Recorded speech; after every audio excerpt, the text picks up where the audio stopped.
Sa isang maliit na baryo sa Leyte, nabuo ang isang tradisyong puno ng pagtutulungan, kasipagan at kasiyahan. Ito ang tinatawag nilang Tiklos, isang samahan ng mga magkasaka na nagtutulungan sa bukid. Magdoro, ang init ng araw. Ang dami pa po nating aanihin.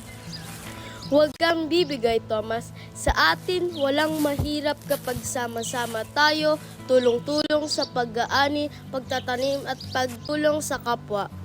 Doro, dala namin ng pagkain. Pahinga muna kayo. Walang tiklos kung walang salo-salo pagkatapos ng trabaho. At syempre, pagkatapos ng salo-salo, magsasayaw tayo ng tiklos. Kaya pala masaya ang mga taga-Leyte. Hindi lang sila masipag, masayahin at nagkakaisa pa. Tama ka, Thomas.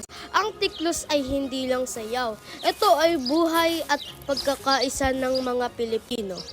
Mga kaibigan, tara na! Ipagdiwang natin ang diwa ng pagtutulungan at kasiyahan! Tiklos!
Pagtapos na isang araw ng pagod sa trabaho, nagtitipon ang buong baryo.